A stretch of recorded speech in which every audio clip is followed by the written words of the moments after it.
Hey guys, Josh Koerner here. Hope you've been having a great day today.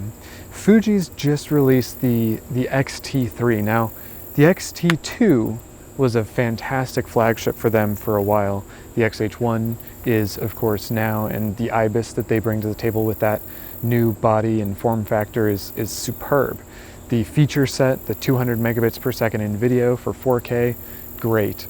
One of the issues that Fuji's had for a while is that they've used their battery grips as crutches to get to the full performance of the device. The X-T3 says not only are we throwing away this kind of fundamental strategy that we as Fuji have kind of espoused for a minute, we're also going to take a massive leap forward in a lot of different areas. And the X-T3 is a really important camera, and I'm really excited to walk you through just why that is.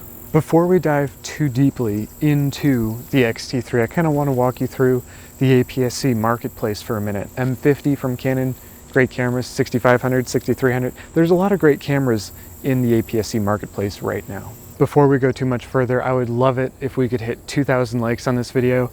When I asked y'all for 1,000 the other day with the Nikon, we managed to blow past that, and that meant a ton to me. I would love it if we could hit this huge milestone together as a small creator, small YouTuber. You make the hugest difference in my journey, and I so much appreciate that, and I'd really appreciate if y'all could help me with that by motor driving all over that like button. The X-T3 brings a number of really fantastic features to the APS-C space. 10-bit 420 internally with F-Log, things that no one has done before, putting a logarithmic with 10-bit into an APS-C camera. That's fantastic. The GH5S, of course, have done that before, but they're using a much smaller frame where it's a lot easier to read out and do all that math for so many things. Additionally, there's a lot more autofocus performance, a lot better autofocus performance, a lot more points in the X-T3, which for anybody, be it stills or video, is going to really help you make better images. The other side of things is that you assume that with both of these fantastic features being put into this very similar, if not same size body as the X-T2, you'd be like, oh, I'm losing battery life.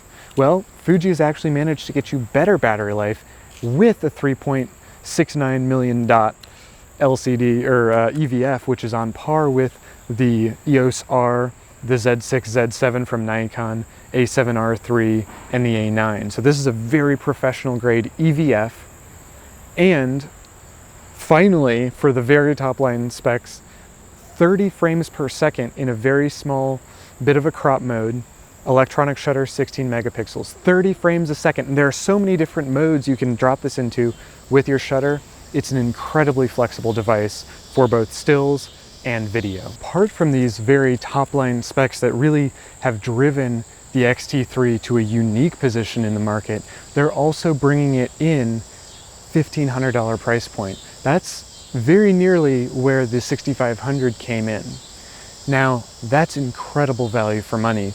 There's a couple downsides though. The biggest, the most major of them all, is the lack of in-body image stabilization, the lack of IBIS. While this has two UHS-2 card slots, which is awesome, it does lack that fundamental video and stills feature that helps you make better images regardless of what kind of shooter you are. The real impact of lack of IBIS is kind of going to be case specific to the way that you normally shoot. I tend to shoot on monopods like I am right now, or tripods, and so going handheld or on a gimbal, going handheld isn't that much of an issue for me. So while options like the 6300 or 6500 make incremental growth in perhaps buffer depth over time, they're still shooting 11 frames per second. It's still the same 420 8-bit color depth for the oversampled 4K. So there hasn't been much change in Sony's line. There hasn't been much change in Nikon's line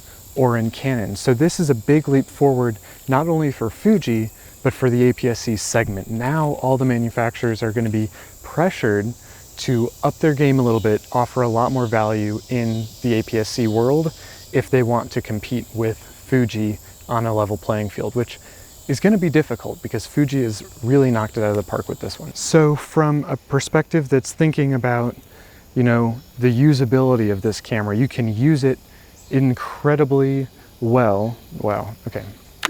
In thinking about the usability of this camera, you have to factor in the durability, the weather sealing. This is a very well weather sealed body. Fuji does weather sealing probably the best in the APS-C world.